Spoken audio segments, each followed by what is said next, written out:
a position that I've held for about 18 years now. I'm also the founder of the business of small college athletics.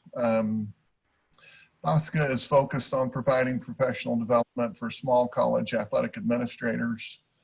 And we do this through an annual workshop. We do consulting on campus and also host a weekly Twitter chat known as SCA Chat that occurs on Sunday evenings during the academic year. But mostly I'm an athletic director, and a key to my success over all of these years has just been the continued realization that I can be better. I've always looked for opportunities for professional development, whether it's through NACTA or a personal network. And part of what I would say on behalf of our panel today is that I think each and every one of us would say to you that if there's ever anything we can do for you, the best part of our profession is really this willingness to share ideas.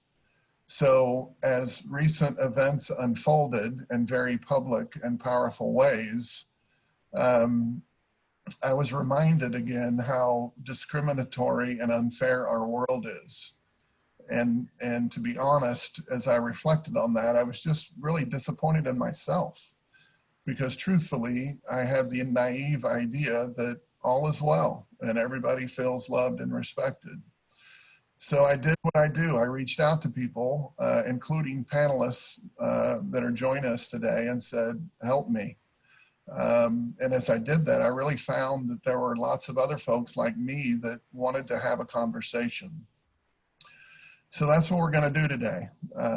We're going to listen, and we're going to talk, and we're going to share ideas, all in the hope that maybe we can make that one impact that makes one or all of our students feel more embraced and better, and like they have more opportunities.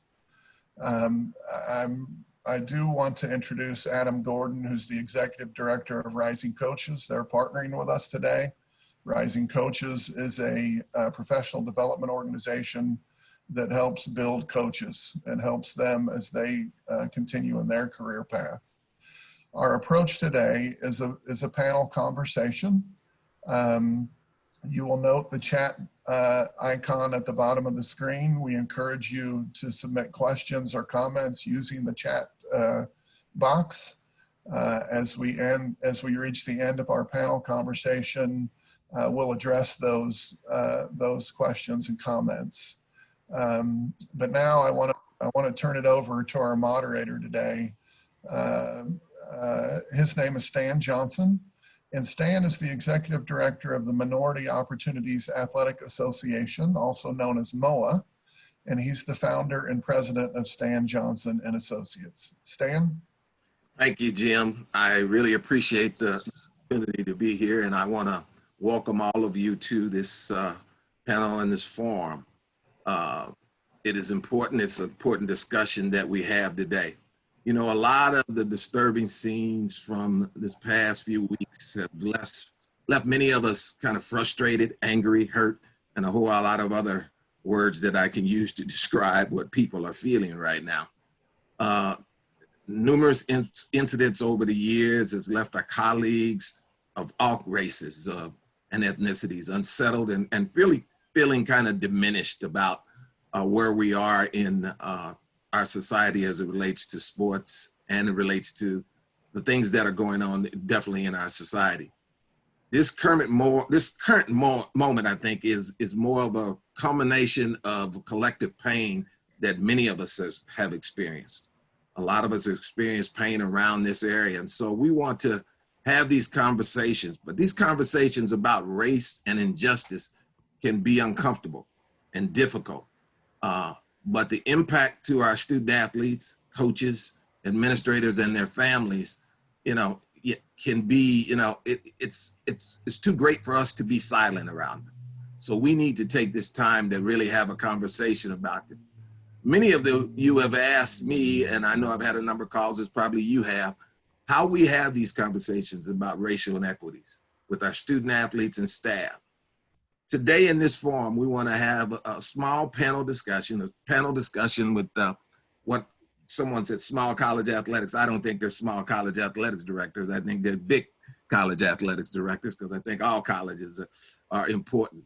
So, but they're important to us, and they will discuss with you and provide you with a few strategies regarding these challenges.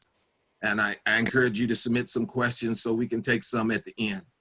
Now, I just want to take a minute to introduce the panel. There should have been a link to their bios, and I'm not going to go through that, but I want to introduce them. Dr. Kiki Baker-Barnes, Athletics Director at Dillard University. Jason Horn, Director of Athletics and Recreation at Xavier University of Louisiana. And Marcus Manning, Director of Athletics at Centenary College. I want to get this started, and I think I'll start with Kiki, but because that's out of respect. She's probably better than all the rest of us in this. Dr. Barnes, you know, a lot of people have had a lot of conversations around emotional intelligence, but we've not had a lot of conversations about cultural intelligence. So if you could just, you know, in your own words, what you think this is, and what are 2 or 3 things a coach or administrator could do to help foster cultural intelligence on the campus. Thanks so much and welcome everybody. Thank you, Jim. Jim's good, my good friend, and I feel like a sponsor for me in this industry. When I first started as athletic director, he was one of the ones who reached out and was always available via phone call. Has been very supportive of me. So Jim, thank you for the invitation and the opportunity to share today. So when I think about cultural intelligence, I think it's really simple. It's just our ability to relate and work effectively with other people outside of cultures.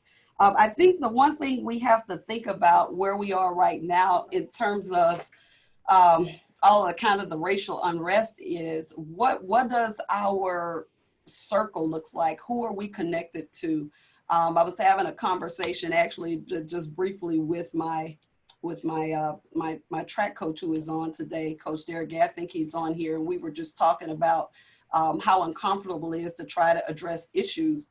But one of the things that I think is really important as we as administrators try to move forward is that we spend some time in reflection and self-awareness. One of the things that anytime we spend trying to talk to a student athlete or anybody else about what's going on, we have to understand our beliefs and really confront things with ourselves. I think once we have a better understanding of self-awareness, then it will put us in a place where we can start figuring out how we can lead and be open to hear different perspectives from that may be differing from ours. I think that's really key. I can have conversations with people that aren't like me, and I can empathize because there's a relationship that exists there. If everybody in your space looks like you, then where is the diversity of thought and difference? That it makes it very difficult when you're not having constant conversations with different people. So I think when we start thinking about preparing for our student athletes to come back, we really have to spend the personal time becoming educated, learning, understanding what is happening, and not just kind of what we're seeing. I mean, we're going to get the media bites, but really reading and trying to understand the opposite perspective. I think, again, understanding that then puts you in a place where now you can be open and receptive to hear some of the concerns without taking them personal.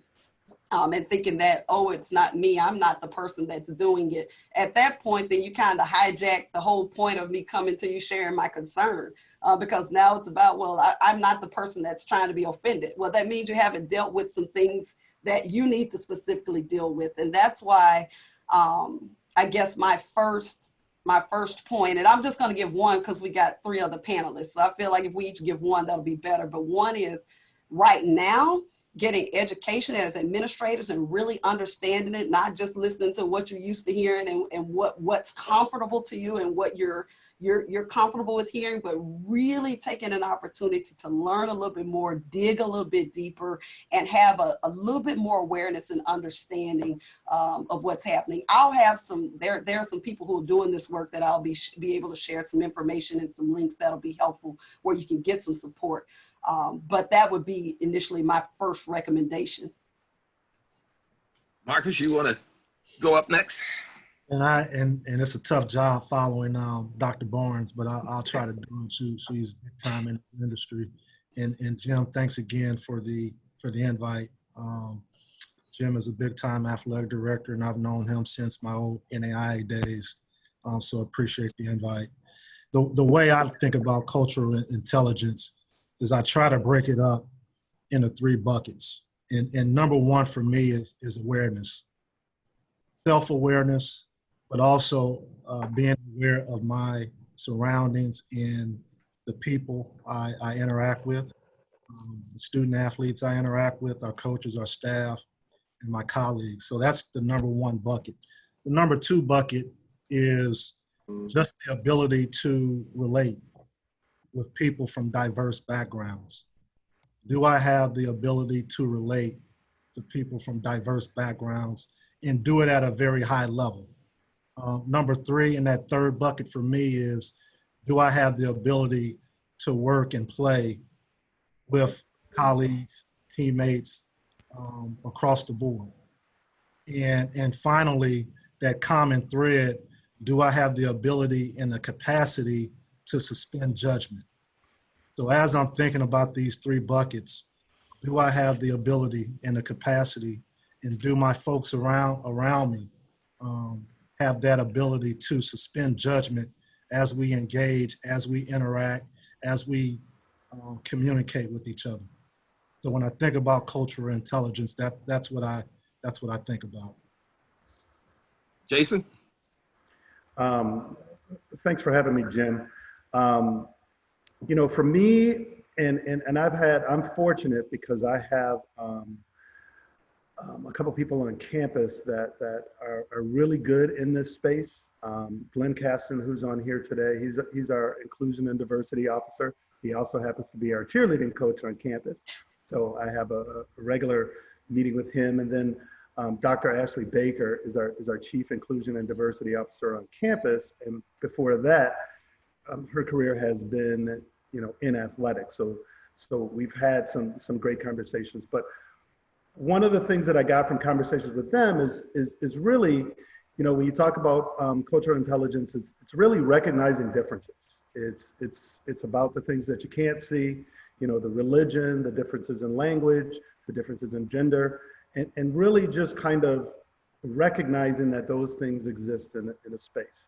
You know, I've had, you know, with what's going on in America, I've had several athletic directors, white athletic directors, who've reached out to me and said, hey, I really just need some advice on how to deal with this. And I said, you know, if you're an open door person and you have roundtables with your student athletes and your coaches, you know, sometimes you gotta lighten let a little air out of the balloon, and you just gotta sit back and really just have solid conversations with the folks around you.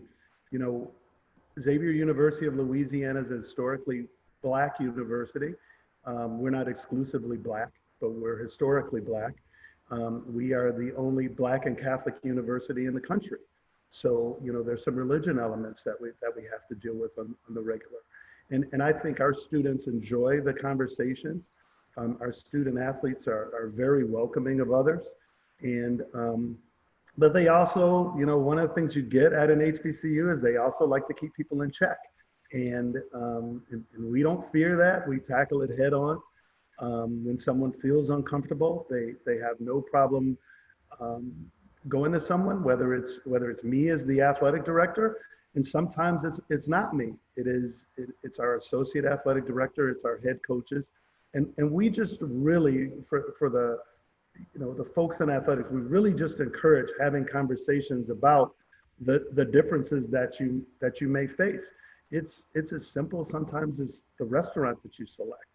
You know, it really is just kind of being mindful of of everyone that's in your group. It doesn't mean that you have to cater to every single person and every single whim that someone comes to you with. But it does mean that, you got to consider some things, you got to listen, and you got to make people feel welcome. And so when I look at cultural intelligence, it's really kind of encompassing of those things, not just race. It's really things that like I said before, the things that you can't see. And that was a line that Glenn used in a conversation with me, and it just kind of stuck with me.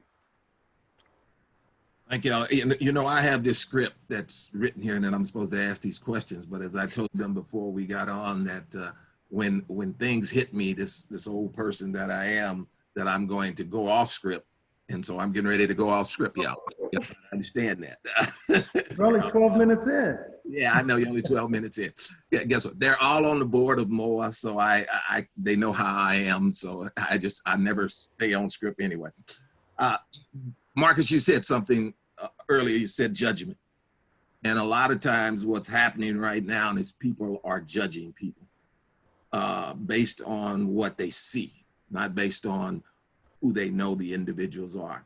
When you talked about suspending judgment, that's very difficult to do in some cases. Talk a little bit about how you go about doing that. Because a lot of times I think what people need to understand is that it's this internal stuff that we have inside of us, and that can be difficult to be able to stop. So if you could talk about that a little bit. It's very natural to do. And I think there are times where we all fall into that at times. And what's been great the last few weeks in having conversations with our coaches and our student athletes is we've talked about judgment. And when we walk into a locker room, when we walk into a meeting space, when we walk into a dining room, what type of thoughts do we have before we even engage people, before we even have conversations with people, before we even line up and play with each other or work with each other. And that can be a very difficult thing to do. And so number one is just opening up dialogue. I've been very impressed with our student athletes here at Centenary College over the last couple of weeks, asking for educational experience, wanting to know from their teammates, from their coaches, what type of experiences they've had. And so I think when we have those type of open dialogue moments, we're able to learn, and it helps us moving forward, not to prejudge. But it's very difficult to do, Stan.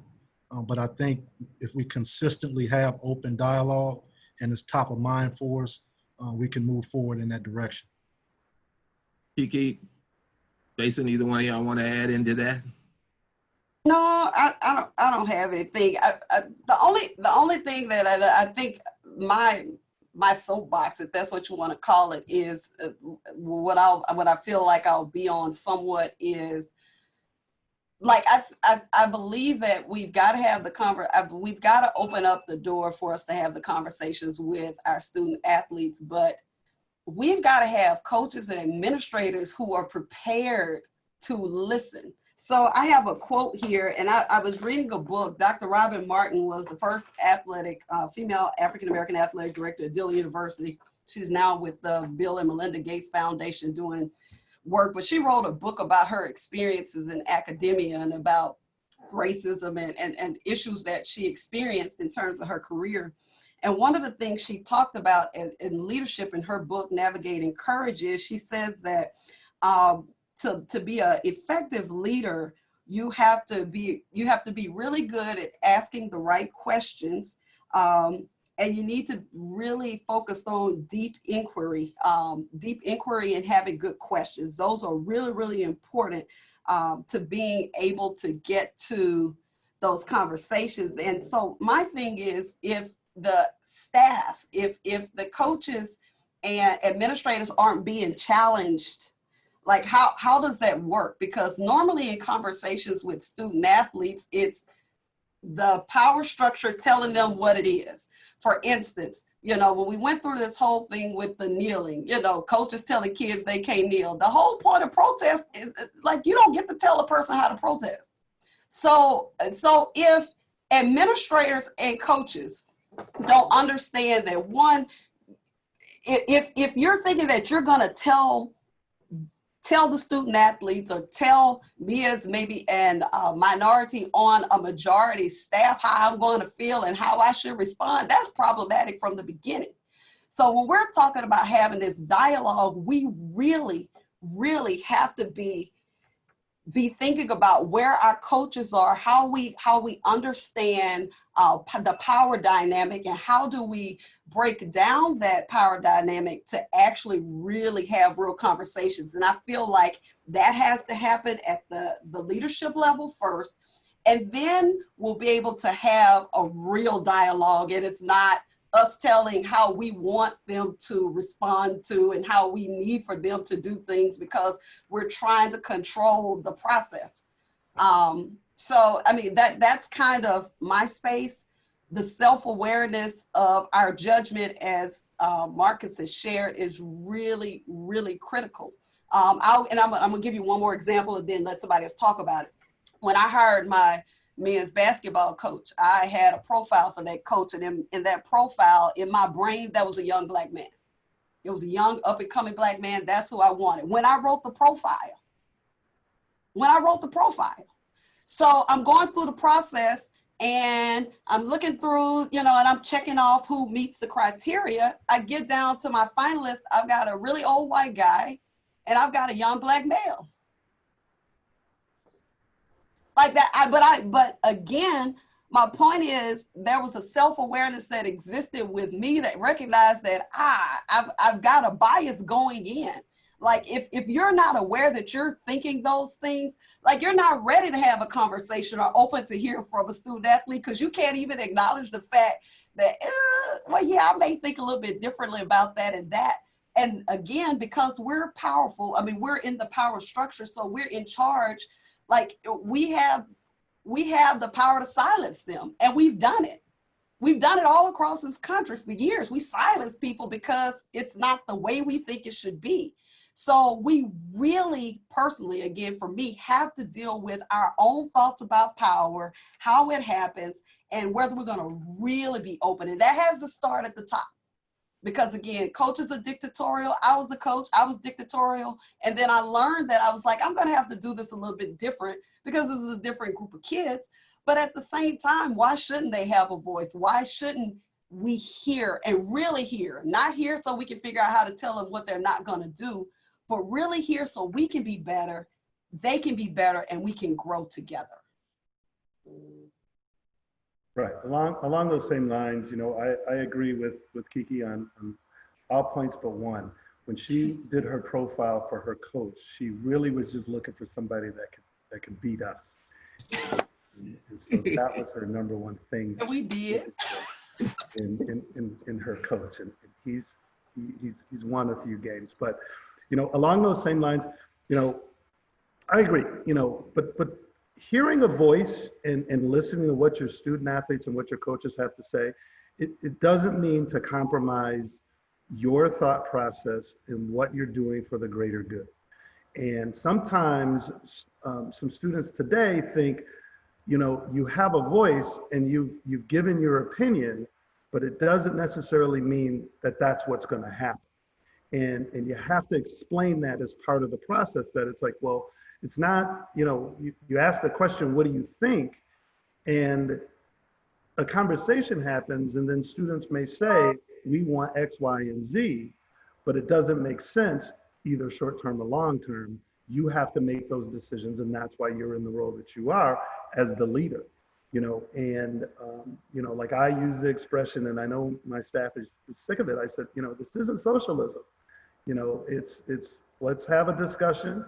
When I first got to Xavier, you know, one of the things that I said to everyone is I said, let's talk about who we are and where we want to be. And one of the things that came up was, you know, we want to continue to diversify our student athletes. And we've done that. And we've got students from around the world. We're growing in who is part of our family. And one of the things that I learned back when I was in college is that it's healthy to have some uncomfortable conversation. And you can't shy away from something just because it's uncomfortable. And, you know, and I've taken that through my life and my dealings in business and in personal, and I try to relay that to our student athletes. You know, when we hire, you know, we get the best person and the person that's going to fit kind of what we're looking for, in terms of can they handle the culture that we're trying to grow and be, and really talk to our student athletes, and will our student athletes appreciate this person. If you've ever met our sports information director, Ed Cassier, who's a white man, our student athletes love him. And, you know, he has, you know, does he say some things that are kind of wild sometimes? Yes. But he never says anything with malice. And our folks really, really appreciate him and appreciate his candor in who he is. So Stan, I don't know if that answered your question, but you really have to, as you look at your hiring practices and look around, you know, do you have diversity in your staff? When you walk into meetings, is there diversity there? And it's incumbent upon all of us to make sure that we are hiring people that can share their wealth on diversity and not afraid of what the result may be. You know, nobody's trying to create lemmings. No one's trying to have everybody think the same way and have the same beliefs. But I think there's, in our space, we have to be willing to listen, and we have to be willing to open doors for other people so that they may think twice about a decision that they're making, or in their hiring practices, or their friendship, or the neighborhood they choose to live in as they move forward with life. Thanks to all of you. You know, one of the things, you know, I travel around the country conducting diversity and inclusion education, and one of the things that often comes up in this process is that, you know, many of you have had diversity education on your campuses. We've had this, we lump everything into this category at one time, and that is Title IX, LGBTQ, all of the areas of physical disabilities, generational dynamics. There's so much going on at the same time. And really, we delve deeper into some of those discussions even when we have Title IX education, and we'll have LGBTQ education on our campus, and physical disabilities, and how to prevent sexual harassment, and all of those. We don't have this conversation about race. We have the conversations about everything else, but race doesn't come up. Why is it so difficult to have this conversation about race? Why do you think that is? Because we don't have relationships. I always talk about this, like, I can say as a Black person, I've never felt comfortable sharing if I felt uncomfortable about something race, because I'll get fired. Like, everybody's talking about it because we're not going to get fired now. Now we can actually say how we really feel. But there was not a space that was available where you could say, well, no, there was a space, but it wasn't a space that was supported. So there may be a diversity person, but if the diversity person starts really trying to do the work of diversity and really trying to point out situations, then we want to make it go away. And so I just, it's a very emotional thing that we go through, because I can say this for sure, and for all my white friends, like, they're not, the white friends I do have are racist, but have they exhibited racist behaviors? Yes. But I wouldn't say that they were racist.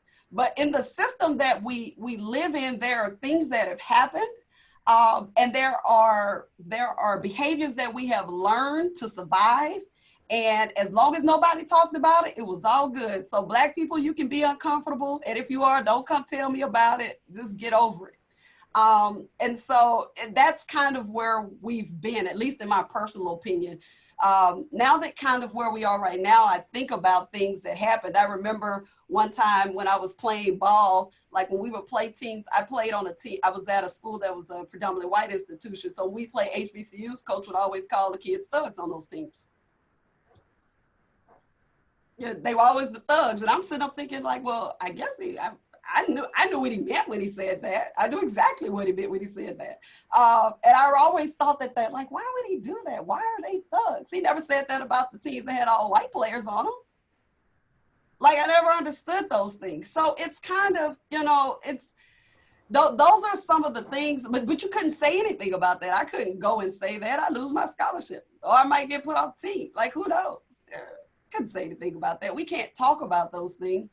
So I think it's so emotionally charged that nobody wants to be called racist. And nobody wants to be seen as the race baiter, so we don't talk about it. But we also know that in order to have healthy relationships, you have to be able to talk about tough situations. There's no marriage or no real relationship where it hasn't been tried. I remember about 4 or 5 years ago when I think it was the Philando Castile shooting, we had a really emotionally charged staff meeting. I mean, like an all-out war.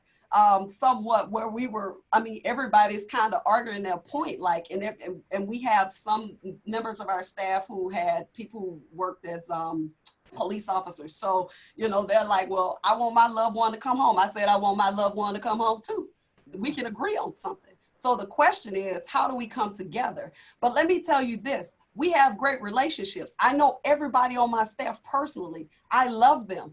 And because we have relationships and I know them outside of just, what they do in terms of their job, we were able to have a really, really tough conversation.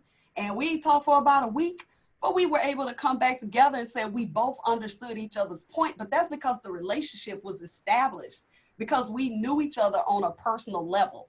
And I think that happened, that really works. So, I really think in our own little areas, with our own circles, that's where it starts. Like, I'm not trying to change the whole world. The people that I have relationships with are the ones that I'm working with.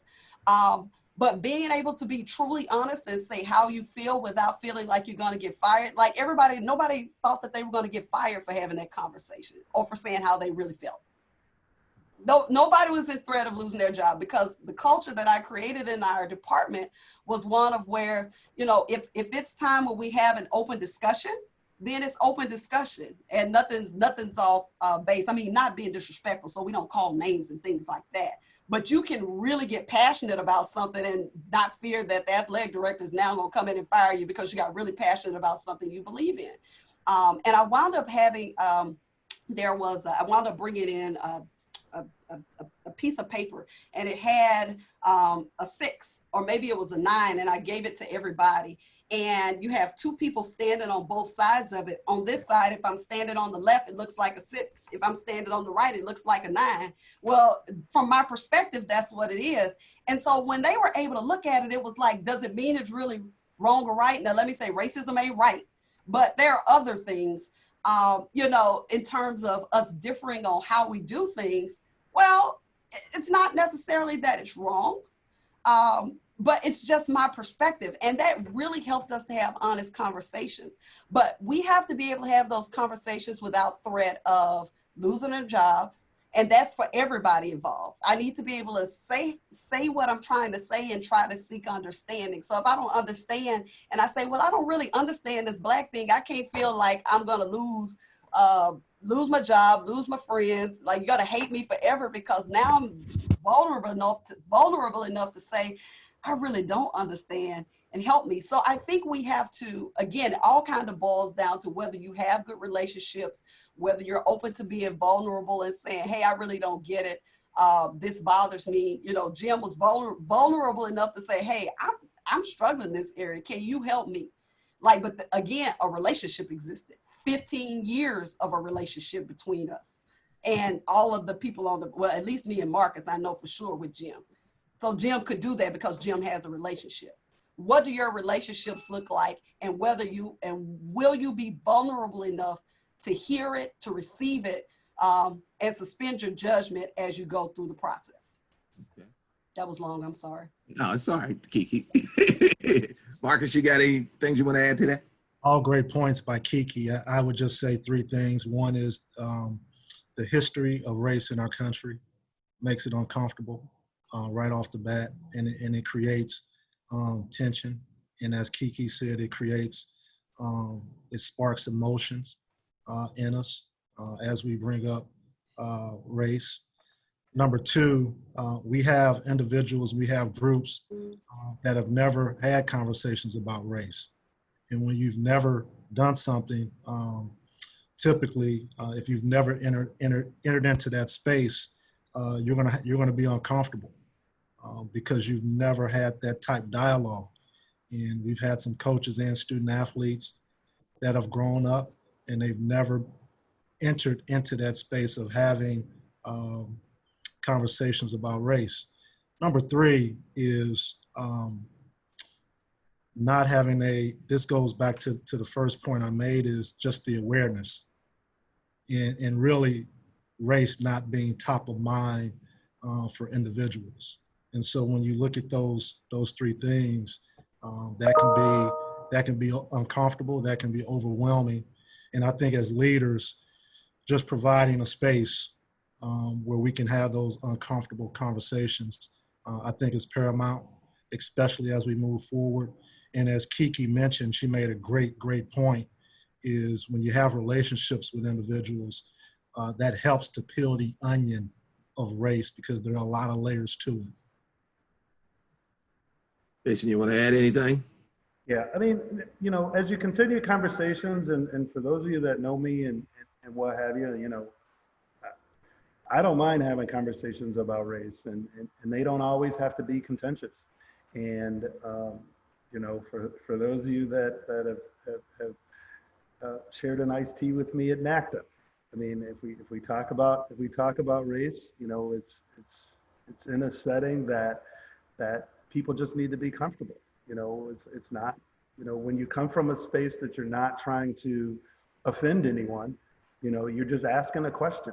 You know, when Jim called me and asked me, you know, to be a part of this, it wasn't, hey, you know, I need you to talk about your blackness on this deal. It's just, hey, how are some ways that you break down walls to have open discussions in my career? I work at an HBCU now. Most of my career has been not at HBCUs. And you know, one of the things, again, when I go back to a conversation I had with Coach Glenn, was, you know, typically, and we refer to Black universities as HBCUs, historically Black colleges and universities. And other universities, we call them PWIs, predominantly white institutions. And as part of that conversation, we talked about that many of the conversations at PWIs revolve around tolerance, versus at HBCUs, it's about strength and support. How do we support each other? How do we continue to grow and be a part of society?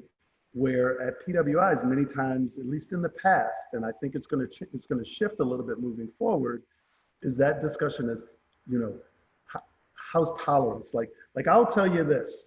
I'll tell you that no Black person wants you to tolerate them. That this is just how they are, and that you just need to tolerate them because of the differences. Nobody wants that. It's that when I walk into a room, and I came up in this business through the marketing end, and when I got into marketing, there were very few people in sports marketing that looked like me. And now it's a little different thing when we go to convention, but it wasn't about tolerance. I want you to respect me as a professional. And if I do something that's way out there, call me out on it. I've had athletic directors call me out on some things. I've had some that say, hey, push the envelope a little bit. And that's really what we want. We don't want to be treated any different. We want that if we're up and we've done a great job and we're due for that promotion, give us the promotion. If If we haven't done a great job, tell us. You know, everybody's not ultra sensitive. Don't believe that everyone is. You know, when someone gets bad news, people just react to bad news. That's just what it is. There's no difference.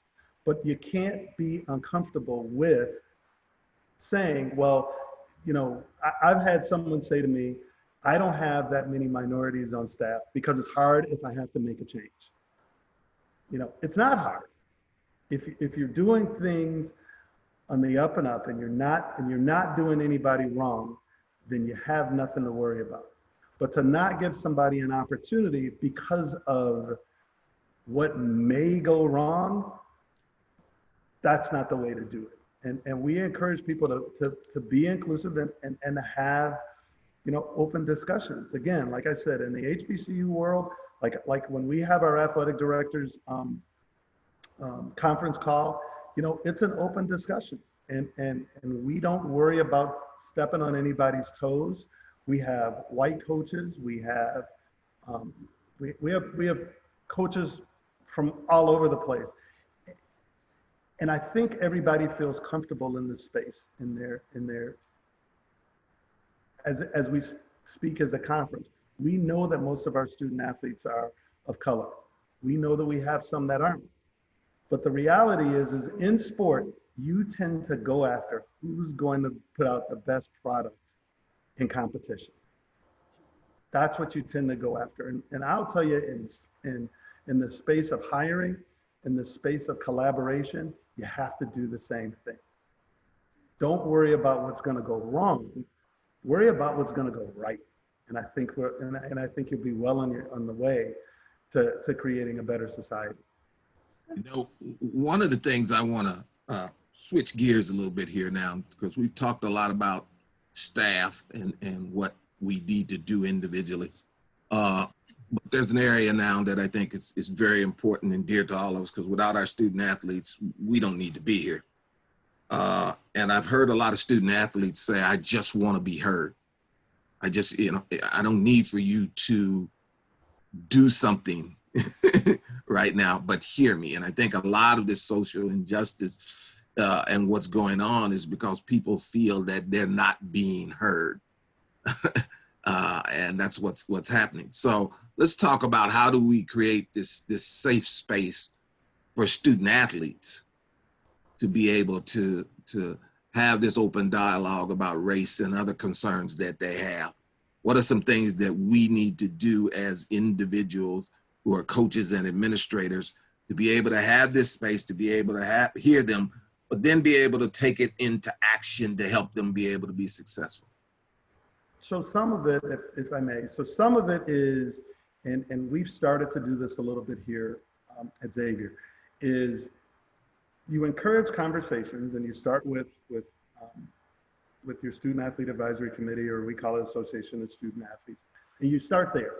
And sometimes you have to have, you deputize them to have conversations, and you may not have an administrator in the room or on the Zoom as it may be.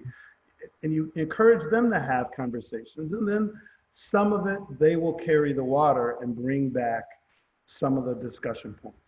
I think that's a good place to start, because, you know, some people, regardless of, you can say safe space till, you know, it's just like open door policy.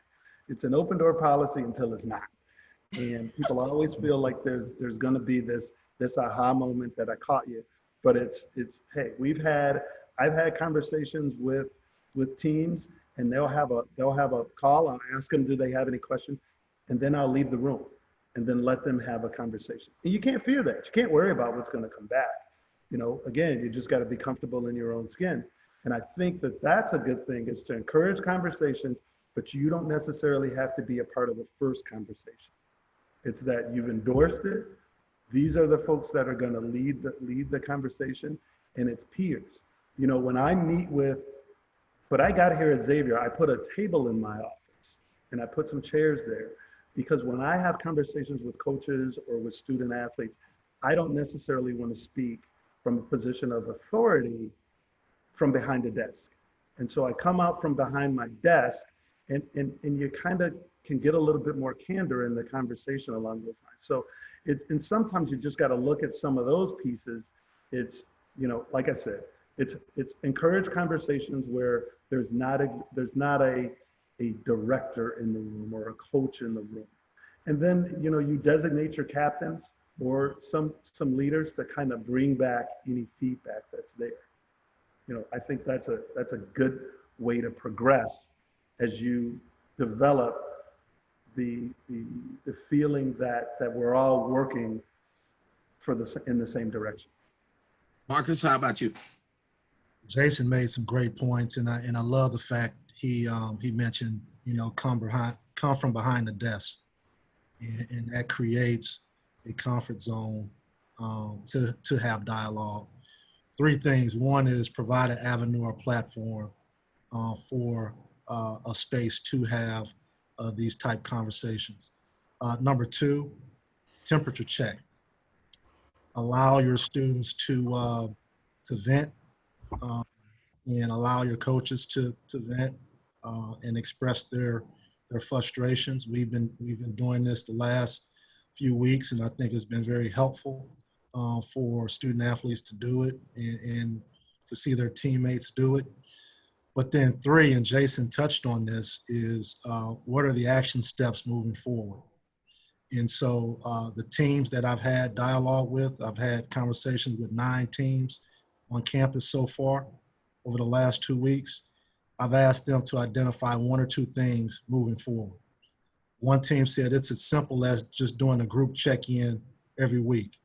Another team stated it's let's have 30 minutes from here on out to have dialogue on race and what it means to us as a program and to us as individuals. And I think, one, providing a platform, but then following that up, making sure you have some action items moving forward, I think is key for our student athletes. Along those same lines, before Kiki says anything, you have to. Most campuses now have inclusion and diversity professionals on the university level, and we're starting to see it more and more in the athletic space. And whether I've said it or not, I've learned a lot from our folks in that office. And fortunate, like I said earlier, fortunately for us, they come from the athletic space.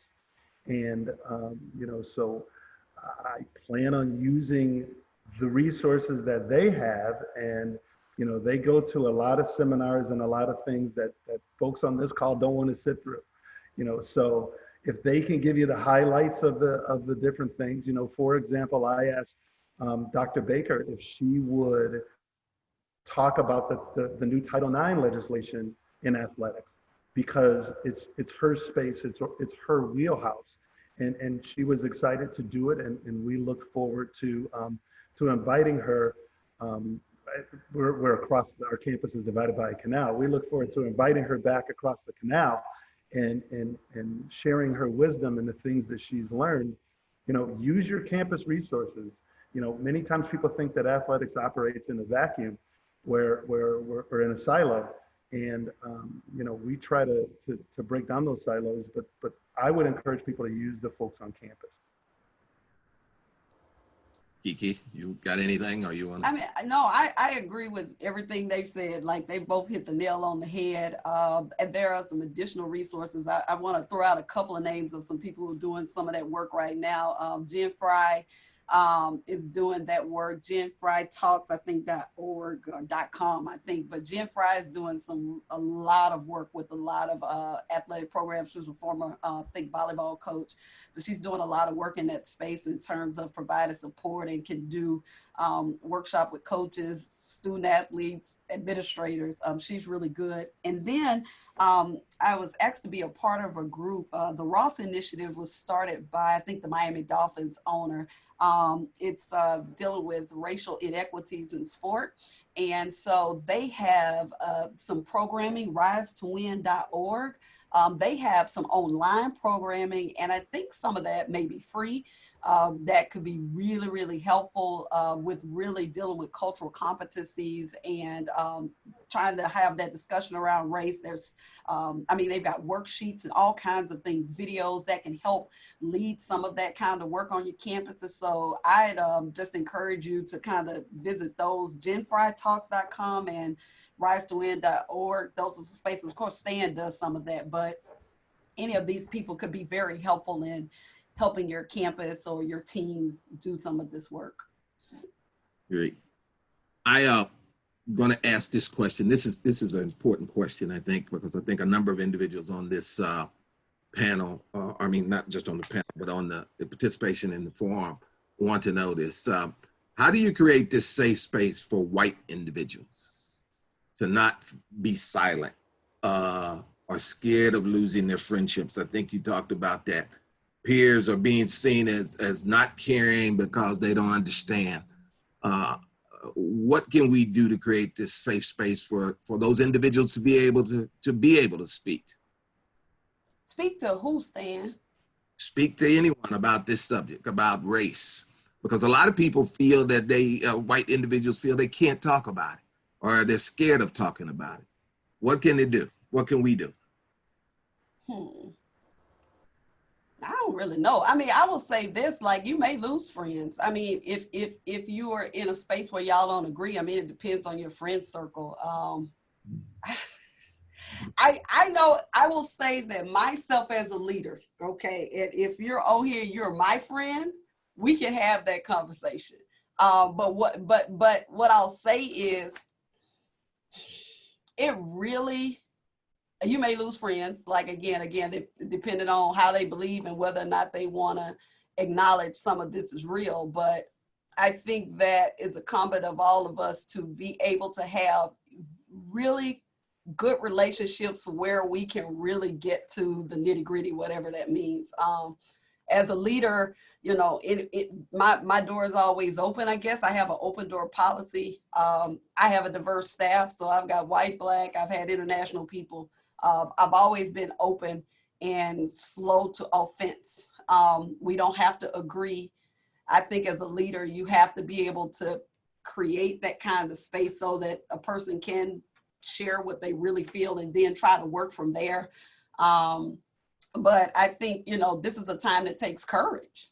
I mean, it takes courage to have to speak up. It's the thing that we teach our student athlete. It takes courage to do the right thing. You know the route, you know what you're supposed to be doing, but you're breaking curfew. It takes courage for that teammate to come to the coach and say everybody's not doing what they're supposed to do. So, I mean, I think at this time that there has to be, I mean, you're going to have to be courageous. And you have to just create a space where people can really communicate with you what's going on. But yeah, it's a tough time. I don't prescribe to have an answer to that. I know what I would create, but you know, again. Yeah, I'm just trying to make sure that people feel comfortable about being able to talk about this subject, because a lot of times people feel it's uncomfortable. It's uncomfortable to talk about it. We talk about this. How do you have these difficult conversations around race? Oh, okay. Well, then you need to be educated. You need to read. You need to learn as much as you can about opposing views. I think that's helpful. You can have a conversation when you have the education and the knowledge. Yeah. You know, and I mean, not the bullet points, you know, not the latest media blitz on either side, but literally there are resources out there. Netflix right now has like tons of documentaries on race and kind of things that have happened historically. So I think, you know, in that kind of space, you just arm yourself with knowledge. Right. Marcus or Jason, either one of you? Yeah, two things. One is a tangible situation that happened last October, where we had two student athletes on Twitter sharing having some remarks toward each other. So we brought in the president of the Black Student Union, the vice president of a popular fraternity, president of SGA, and captain of one of our teams we all had them come to my office and we had a 30-minute conversation. And toward the end, the vice president of the fraternity said this was my first conversation about race. And he was a white male. He is a white male from a small town. And he enjoyed having the conversation because it was civil discourse. There were some things and some points that were brought up that the students didn't agree on, but it wasn't highly charged in terms of emotional. It was, our students were peeling the onion. And so he felt, and he's since then engaged in more conversations about race, but that first exposure, he had a learning experience and it was a good experience for him. Another example is last Thursday, one of our student athletes, white student athletes, asked me to stay on for another 30 minutes to have a one-on-one conversation. Another one, it was another instance where he said, this is my first conversation regarding race. Where I come from, we never talked about race. My family's never talked about race. So Marcus, I just want to let you know that A, I'm uncomfortable. B, I'm nervous about saying the wrong thing. But 3, I want to engage. So I may ask you in the future to continue to have one-on-one dialogue with me so we can have conversation.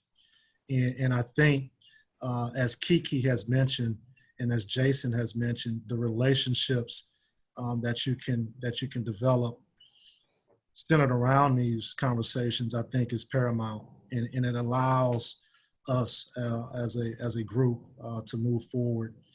But providing spaces like that, I think helps. No, for me, it's how to provide a safe space is I just check in with my folks from time to time. And like I said, it's not always about calling them to my office. So hop into, our athletic training room and I'll just I'll sit down with them and just ask them how things are going. And hopefully they have a comfort level to share anything that has happened, and that we can deal with it. It's not necessarily about putting anybody on blast, but I don't want to have a scenario where we have a staff person that feels uncomfortable in a space. And sometimes you have to check music, you have to check a lot of different things that students or younger people think is okay. For those of you that are in the marketing and event space, that someone just can't bring you a flash drive with a song on it. Because what is clean and what someone who's 19 thinks is clean are two different things. But with our staff, again, it's coming out from behind the desk. It's going and having the conversation because as the leader of the athletic department, it's my responsibility to check on my folks. And it's not anything that's direct. I kind of do it indirectly, and sometimes folks share things with me when it does have to do with race, and some don't. Some people just kind of digest things differently.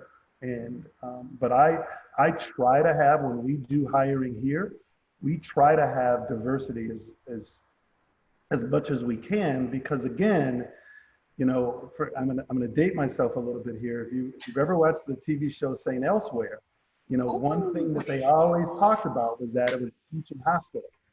And I look at this as a teaching athletic department. So let's make sure that we have people that can, all in all, it's a pretty safe space where people can interact with other folks that aren't like them, and they carry those for the rest of their lives. So again, hopefully some of you all got the St. Elsewhere reference. Oh, I got it. Oh, but now I'm dating myself. Dang. You are dating yourself. Let me ask this question, and then we'll open it up for a chat. I want to ask this last one, and then we can open it up for some questions in the chat that are in there. How do you hold our colleagues accountable for their what might be stereotypical beliefs or discriminatory actions You know, we're all leaders in this process, and you got to hold people accountable for this, and we can't let things just go. So how do you hold people accountable for this process? For me, I mean, like I said before, people know I'll rip the Band-Aid right off and have the conversation, not necessarily in a space where I'm going to embarrass anybody or make them uncomfortable, but I have no problem picking up the phone and having a conversation with someone. I know that I'll tell you, I have a duty as a Black man in America to join organizations and to put myself in a space where I can show who I am and what I'm about, and to put some people in comfortable spaces. I mean, I'll tell you a funny story. Like one time we were in a meeting and I'm sitting in one chair, there's an empty chair, and Kiki is sitting in the chair over. And for those of you that don't know, Xavier and Dillard, probably the biggest rivals in our conference, and in some respects, it carries beyond, and our students know it. And Jim Abbott came and said, I got to separate the two of you, and sat in between us. And we had a great conversation. And it's really about making people feel comfortable. I'll say this before we kind of move on. So for those of you that are out there, and as a board member of MOA is not an organization just for minorities. It is an organization that works to provide opportunities for minorities. If you're not a member, I suggest that you take a look at our webpage to have a conversation with Stan, have a conversation with me, Kiki, or Marcus. We're all involved.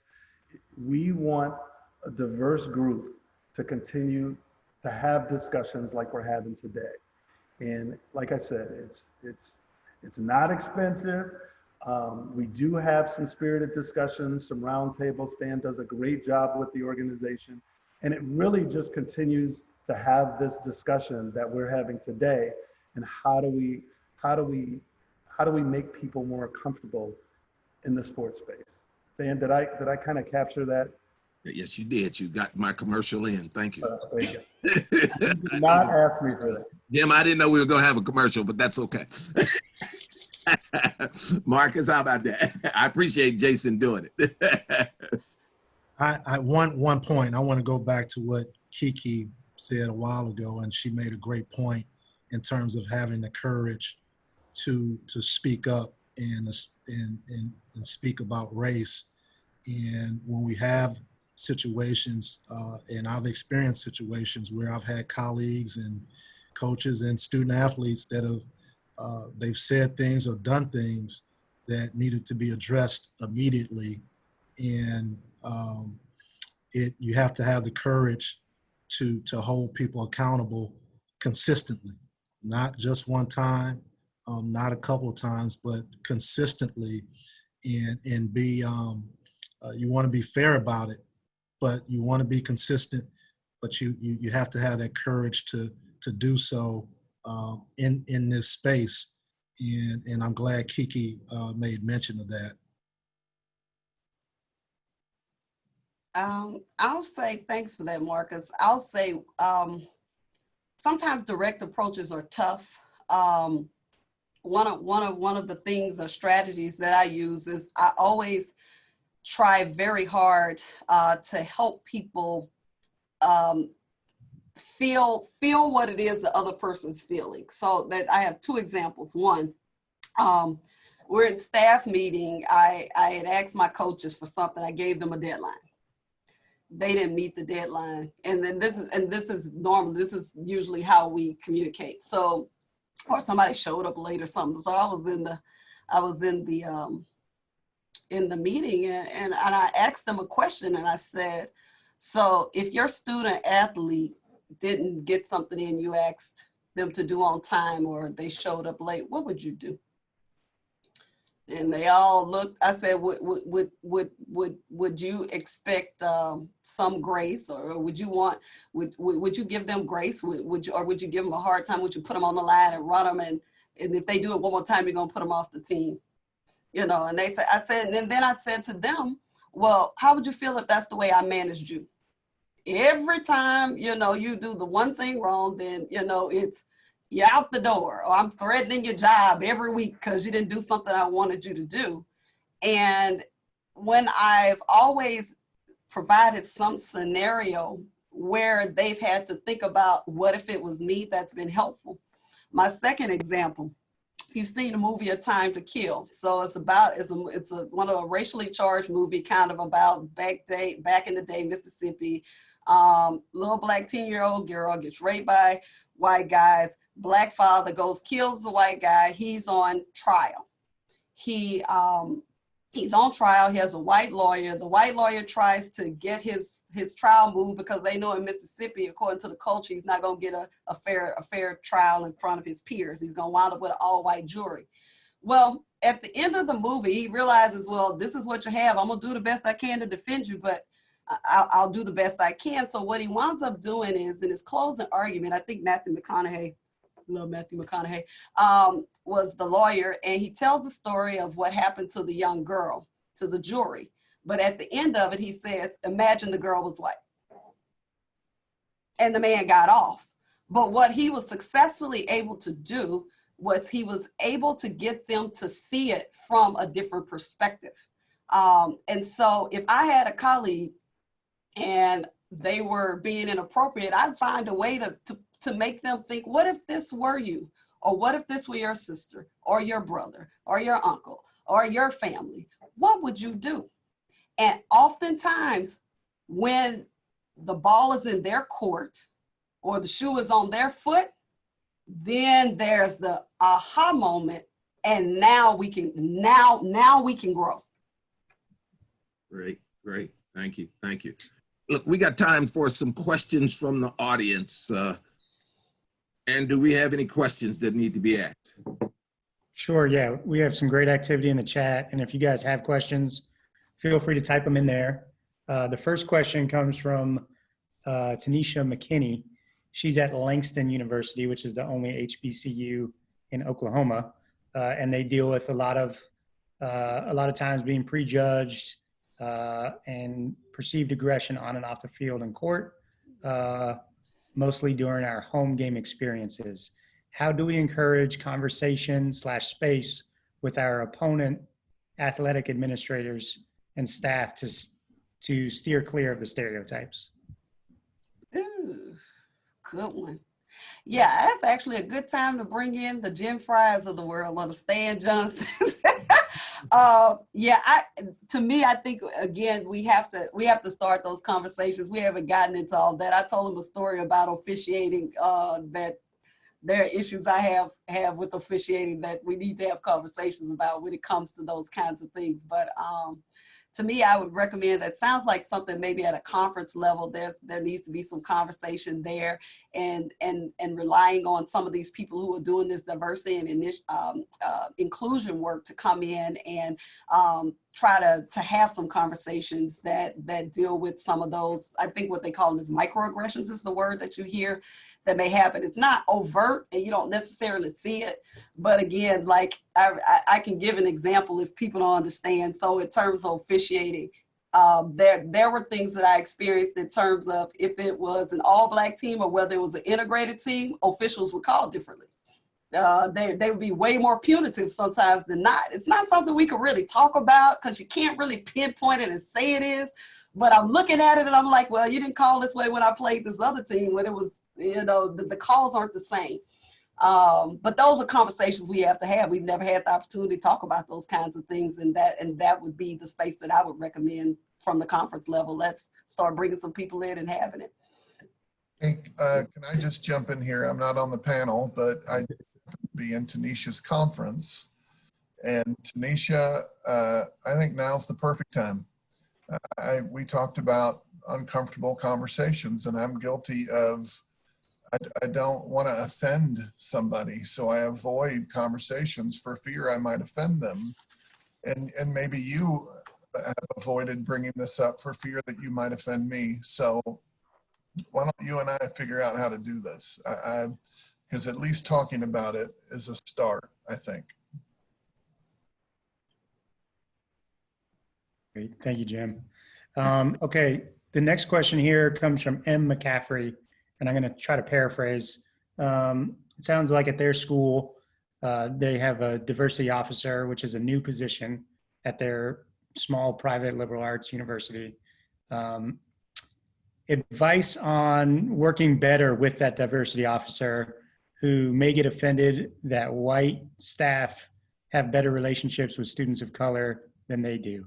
Tough conversations to have, but there's a sense of ownership at times, and they want them to be successful and work together. Before the panel answers, I'm going to answer the one thing I want to make sure people are aware of. When we say we have diversity officers on campus, one of the things we've got to be careful with is to not say, now we got somebody to take care of that, that it's their responsibility. It's not their responsibility. It's all of our responsibility to deal with this.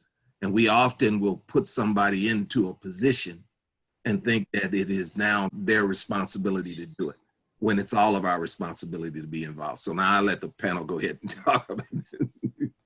Yeah. Either one of y'all want to answer that?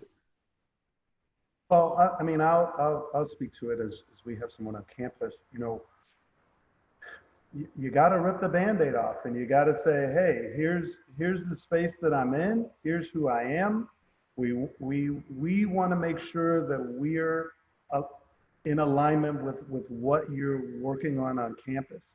And, you know, again, people always say athletics does whatever they want to do anyway, but you've just got to foster, you've got to push the envelope and foster a better relationship with that person.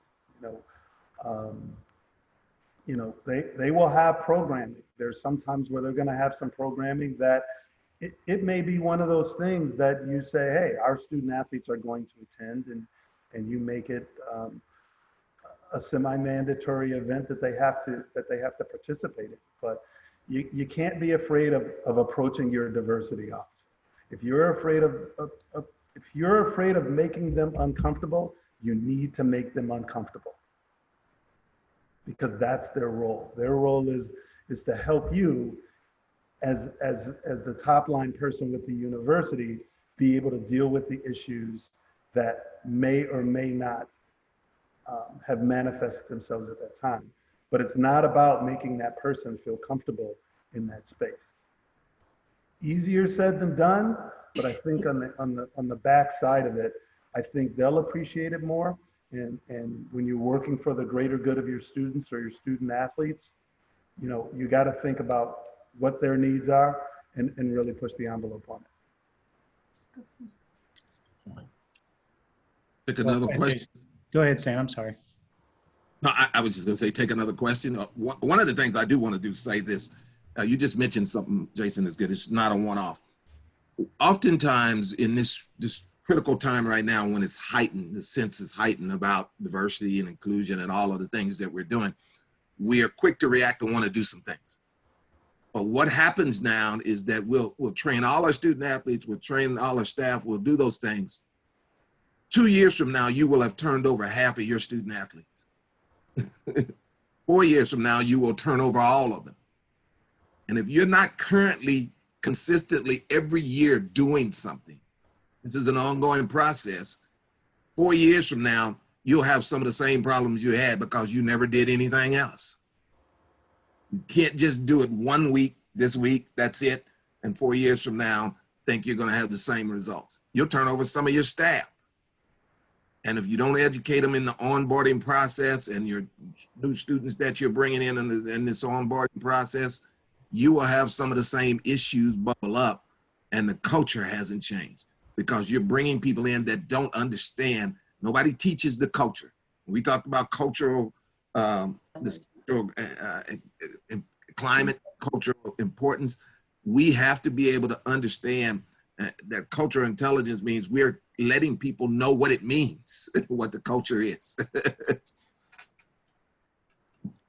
Okay, this next one, Glenn Caston talked about we must dismantle power structures that is counter to safe spaces. How would an administrator or coach advice for how they can recognize those structures that may exist in their institution or their department that they may not be aware of? Well, I'm not going to answer this one because Glenn works at my institution. So, I'll give you an example.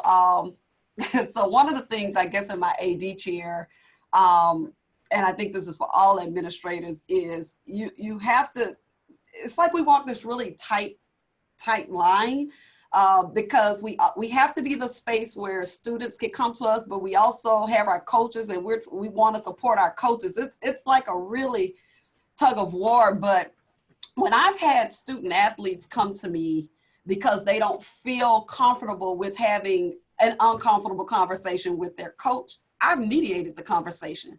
I've opened up our conference room. I brought in a student athlete. I've sat the coach there, and I have facilitated the conversation.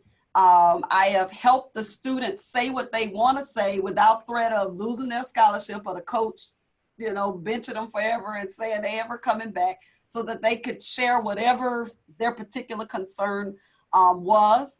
And it was in all situations, it wound up working out really well, because one, the coach had the opportunity to clarify, like, well, you took what I said. That's not what I meant when I said whatever it was that I was saying. Here's what I'm trying to do.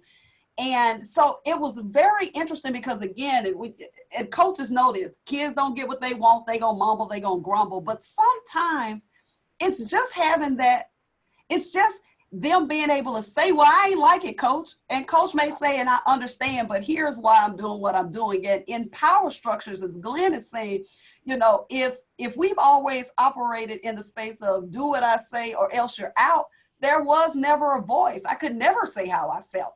And then of course, if I don't feel like I'm valued, then maybe I don't give you everything I could give to the team to make the team successful. So in the situations where I've had to do that, I think being able to be a mediator as an administrator with a student athlete and a coach can be really good. And again, it's not you're not having your coach's back, but just allowing the student to really communicate and get clarity on whatever it is the coach is trying to do. And I can say in most of the situations where I've done that, it's always turned out better. The student athlete and the coach got back on the same page and they moved forward. I ain't hear from them anymore the rest of the year. But I think as an administrator, if you can be a facilitator and be open and help those conversations, drive those conversations, I think that could be very helpful in dismantling kind of the power structure. Yeah, it's great. Sometimes with those, and I had an instance along those same lines where a student came to me about something with their coach. It was a female student athlete and a male coach. And it was about how he spoke to student athletes. And I said, and particularly spoke to her, and I said to her, in this one-on-one conversation, I said, well, what do you want me to do? And her mom was sitting in the room and she says, well, what do you mean? What does she want you to do? You're the athletic, or I guess I was the associate athletic director at the time. And I said, well, I can talk to the coach. I said, but you started the last 4 games. I said, I can say something to him. There's a chance you're not going to start. And so I said, what do you want me to do? And then she thought about it and her mom got irate. And she kept telling her mom to calm down. And I said, here's the solution. And we've got to look at what we do and reframe our athletic departments from this standpoint. I said, do you like the captains on your team? And she said, yes, they do a very good job of communicating. I said, talk to your captains and have your captains talk to the coach, not use any names, and just say, hey, there are some people on the team who think you need to cool it on how you talk to us. And I said, in that way, you could still play and you could still start and you're not offending anyone. And you can get your point across. And it worked out. It's not always going to work that way, but it was the first level of teaching a student how to deal with some adversity and dealing with a coach. And it all worked out. And at the end, I saw her the next game and she gave me the thumbs up as she was checking in at the start of the game that it had all worked out. So sometimes we just have to be creative in how we do it and approach things. And then at the end of the year, it just happened to be this young lady's senior year, at the end of the year when I had the review with the coach, it was one of the things that I did address with that coach. And I told him the story about what had happened. So sometimes it's just about, for us as administrators, we have to be creative in how our approach with many topics. You know, Kiki fortunately was able to pull them both in the room, and that kid didn't lose any starting time or any minutes. That's wonderful. But that is a huge concern amongst student athletes is, am I going to lose my scholarship? I start. Am I going to start? Am I going to get the brunt of all the running when we get to practice? So we have to deal with some of those things. And it's our charge to be creative, but it's not to just say, deal with it. And I think we're getting out of the mode of just deal with it. I think we're having this conversation because people are saying they're tired of just having to deal with it. And I see a couple of people like, you know, have posted like it's everyone's responsibility to do the work. And you've got to get out of your comfort zone, and you got to move some things forward. Mm-hmm. I think it's also important that when you mentioned the power structure, like and coaches, like I think it's important that administrators don't coaches shouldn't. You have to set the standard that coaches can't be threatening kids. Like there's a way to demand it out of them, but my coaches also know you don't get to pull that card. Like I won't support you as an administrator. Like we're not in the business of doing that. I want you to learn how to communicate. I want you to teach them how to communicate in other ways other than threatening them. They're going to lose their scholarship and their playing time.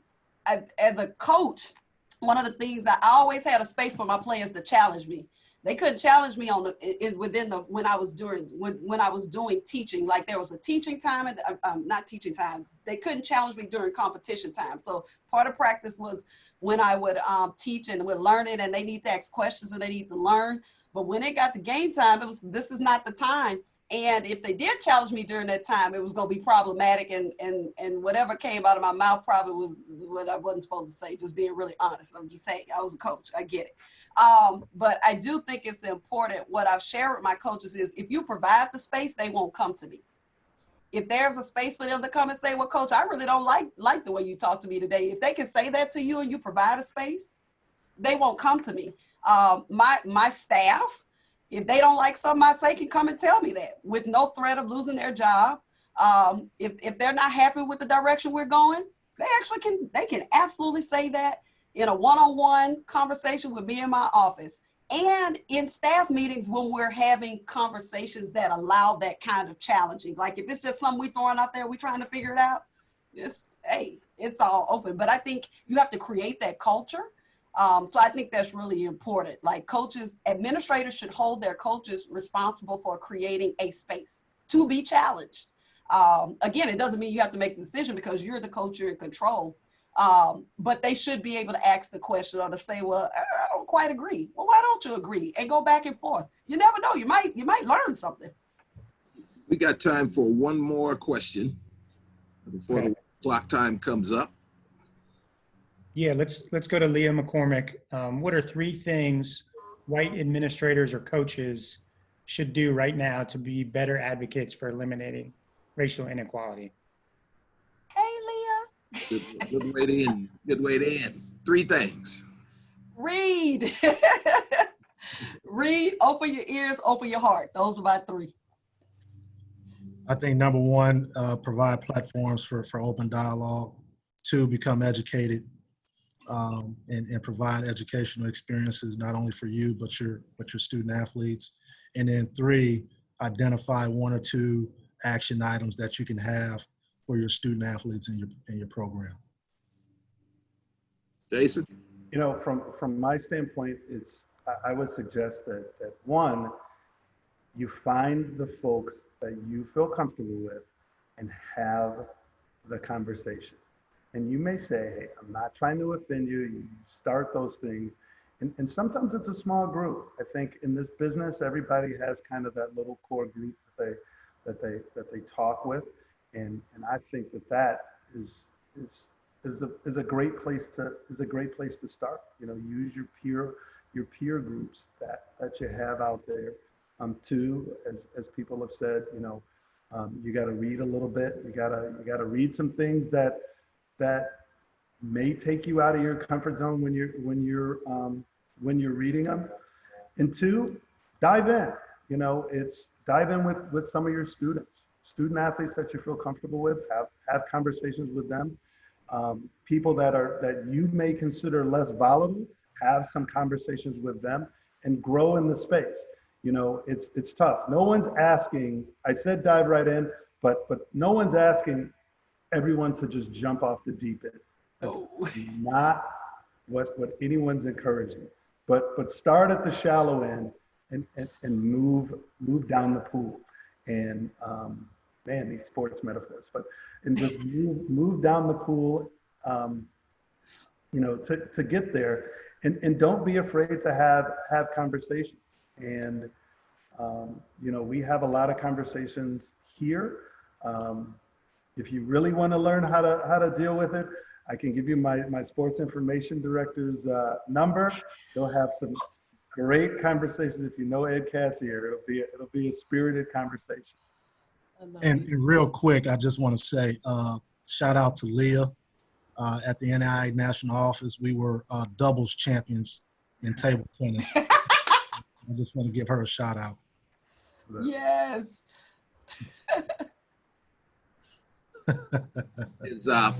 I'd like to thank this panel. I apologize. My grass cutter decided to come by and cut the grass today at this time. So you might hear a little noise in the background there. But one of the things I want to do is thank the panel for coming and being a part of this and giving us some words of wisdom around this area. If I had to add three things to this process, one, I would say we're not all experts in this area. Find an expert. Yes. Your campus or out in the membership that can do this work or you know, that can help you with this work. And I know all our budgets have been cut. All the things have been you know, condensed and things, but you need to find some dollars to put into doing it. You got to put some money into doing it in some case. And that's one of the ways to do it. The second thing is to reach out to the organizations like MOA, like Women Leaders, like a lot of different organizations that are out there that it can help you do some of those things. We want to be champions for you, and we need you to be champions for us.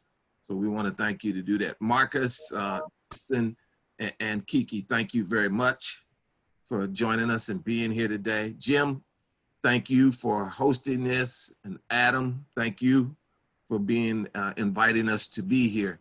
I hope everyone got something out of this, that they take something away from it, and that hopefully you will be able to move the conversation forward on your campus.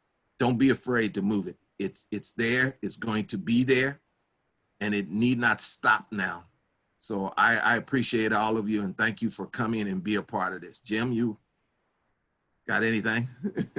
Oh, I would ask everyone to virtually help me thank the group. I think this is what it's all about. I'm Marcus and Kiki and Jason. I've known you for so long, and Stan, I've known you for a week, and I regret I haven't spent the last decade with you, because you're a remarkable man and you're all remarkable. I think really for me, it's just determination. If you're determined to be better, you'll be better. And a big part of getting better, unfortunately, is doing something that you didn't know that you could do. So if you'll just be determined to be a little uncomfortable, and more than anything, my hope is that we won't just have the momentum and enthusiasm that we have today, that we'll find a way to sustain it. So thanks to everyone for participating. I will reiterate on behalf of the panel, on behalf of Adam and behalf of myself, don't hesitate to reach out to us. We sound like we know some things, but we're struggling just like everybody else. And I may not have the answer, but I will definitely have an opinion. So thanks again for joining us, and we look forward to the next opportunity to be together. Have a great day. Thank you, Jim. Take care. Thank you.